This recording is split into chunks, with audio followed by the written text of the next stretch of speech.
Hey baby, it's Vidic here and welcome back to Lunaris.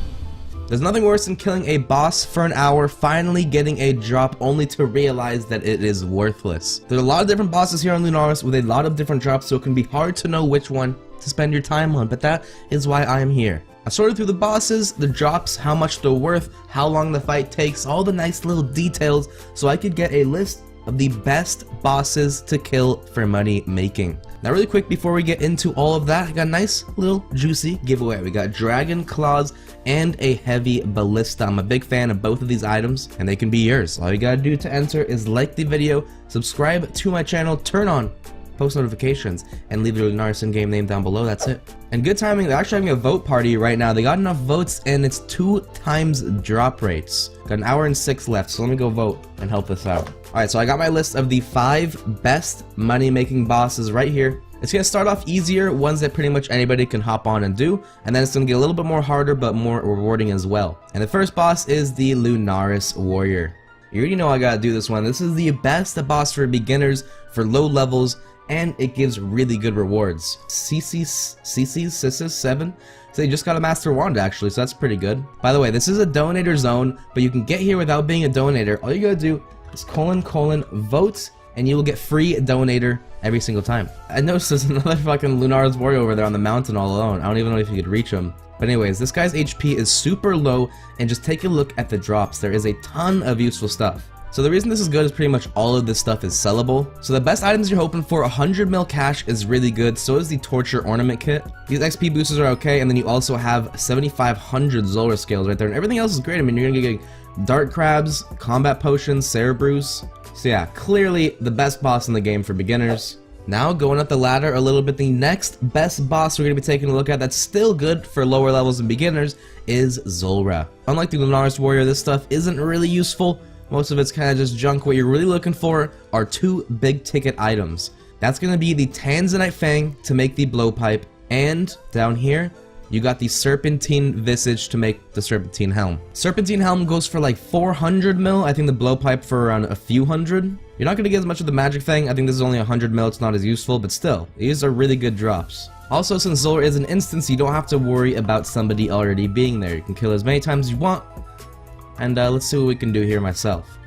I don't even know if anti-poison is enough. Is this supposed to be anti-venom? Oh, Jesus. Also, you do not have to wait for him to respawn. You know, it's instant, so right when you kill him, if you have enough food, you teleport right to him again, he'll instantly spawn. Alright, you spawn on those snakelings over there. I did bring a Ring of Recoil, I believe. I believe that's all we need. As I'm killing Zulrah, so is Ski. He just got a Magic Fang. Kind of unlucky, because that's one of the best drops you can get. But still, that's 100 mil right there. Also worth mentioning that Serpentine Visage was on the rare table, not the very rare table. So not only is it the most expensive drop, but it's not even as rare as the other ones. Alright, well there we go. Easy peasy, take a seat, Zulrah. Didn't even have to fight your stupid minions. Give me that. Dude, this is like the weirdest video. So I'm just about to announce that the next boss we're going to be checking out that makes great money for a little bit higher levels because you need Slayer 91, 92 I think. Well, it is Cerberus. And if you look down in the chat, look at that. Tater literally just got a Primordial Crystal from Cerberus, and I was just about to go there. So why is Cerberus good, you ask? Well, that's because he drops the best boots in the game. He drops the Pegasians, Eternals, and the Primordials. Everything else is pretty bad. I mean, Smoldering Stone, that just gives you like an Infernal Pickaxe or Infernal Axe. Pet would obviously be cool. Jar of Souls would really suck, but these are all worth over 100 mil. Like I said, they're the best boots in the game, and they're only on the rare table. Not uncommon, but it's not very rare. Alright, so let's take a look here. Hey, baby cakes.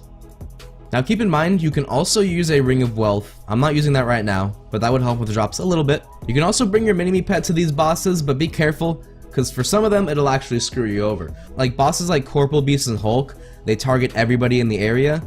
You don't want to bring your mini-me to those bosses, because he will also hit them, but the damage will be dealt to you instead, so you're basically going to be taking twice as many hits. And by the way, Hulk is not on this list. While he's a great boss to kill, and you can get some of the best items in the game, extremely expensive items.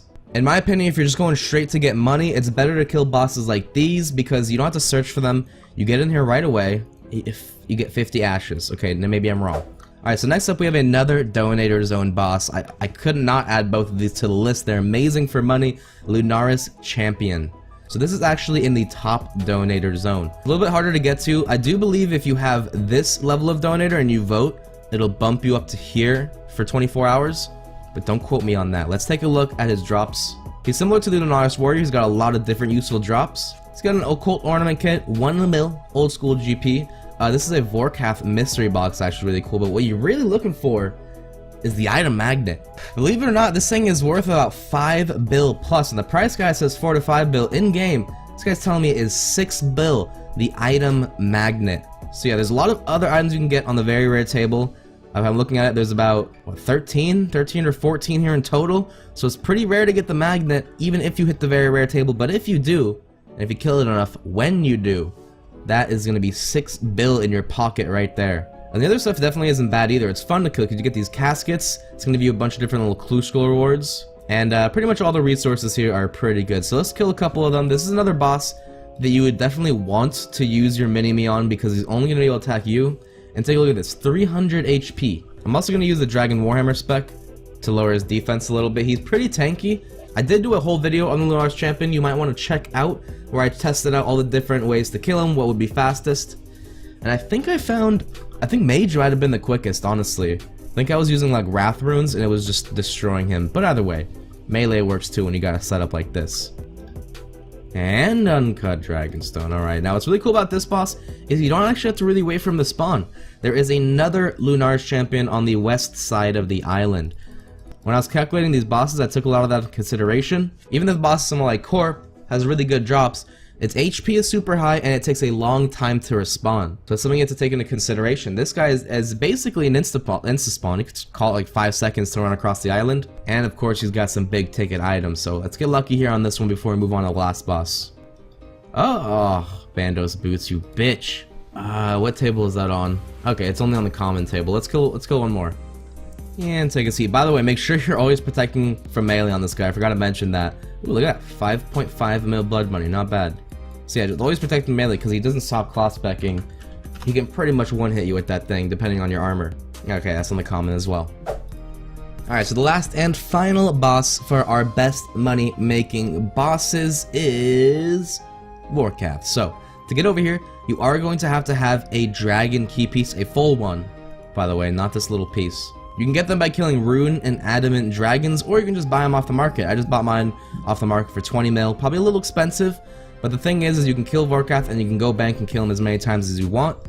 You really only need one teleport. Unless you leave, you're gonna have to get another one. But anyways, oh god. Oh Jesus, chill out, dude. He's already spawning his little fucking thing. Oh, I didn't hit him. Oh god, I'm gonna get hit. So Vorkath has a lot of really good drops. Let's kill him first though, and then we'll take a look at them. It's recommended to use the Dragon Hunter crossbow against Vorkath. That's gonna help out a lot. And I'm a dummy because I forgot my Dragon Warhammer to lower his defense, and that would have helped out a lot. Also, Crumble Undead for that guy, which I did not bring. This is just a scuffed tutorial, but trust me guys, Vorkath is really good for money. By the way, you should also use super anti-fires instead of normal ones. You're going to take less damage that way. Oh, and anti-venom, not anti-poison. I didn't have any of these in my bank. I just brought these in case they worked. But anyways, there we go. Zola's going to take it down right there. And we got 5 crystal. Oh, that's kind of scary. You got the fucking shot coming in. 5 crystal keys, which isn't that great. Now remember, don't accidentally teleport out. You gotta make sure you come back here. You gotta come back here and you gotta go to the bank because you don't want to have to use a whole nother dragon key piece. Alright, so here are Vorkath's drops. There's quite a bit of them. First of all, you can get a Ring of Wealth over here on the uncommon table. That's not bad. But the real good stuff starts on the rare and the very rare. 50 mil blood money, rune pouch. Slayer helm is really nice. You can get Zamorak and it has to 20,000 Zora scales. My god. And this is probably the longest very rare table I've ever seen. Starts with a pet. Dragon Hunter crossbow, which I believe might be the best crossbow in the game. Especially against Vorkath at least, definitely. Got some Anku stuff. This entire set is worth 10 bill, so each of these pieces is worth 2 bill. And I believe the Dragon Hunter crossbow is around 700 mil. Yeah, there's a couple of things. Dragon Warhammer is a couple hundred mil. This is 100 mil there. This is a Vorkath box, so you can get some good stuff from there. But what I would say really makes this boss, besides all this stuff, is the Ring of Wealth imbued, because this is the best Ring of Wealth in the game, obviously. And this is worth 7 bill. 7 bill. And the reason I put this ahead of the Lunaris Champion is because you're not just trying to get one good job. You can get the Dragon Hunter crossbow, you can get any of these pieces worth 2 bill, or this worth 7 bill. There are quite a bit of items on here like the Lunaris champion, but with the champion, it's like you're looking for 1 item out of 14 on the very rare table, so you're gonna be less likely to hit it. And I am dying. Well, alright guys, we checked out my list of the 5 best money making bosses in the game, starting with the Lunaris warrior, moved on to Zolbra, and then Cerberus, and then Lunaris champion, and finally Vorkath, which in my opinion might be the best boss in the game to solo. I don't know, it might be. I think it is. A lot of money to be made there. It's close to Lunaris champion though, because Lunaris champion is easier and quicker to kill. So yeah, maybe they're in a close tie for first place. But anyways guys, like I said, we are also holding a nice little giveaway. We got Dragon Claws first place, Heavy Ballista second place. Got my sweat all over these.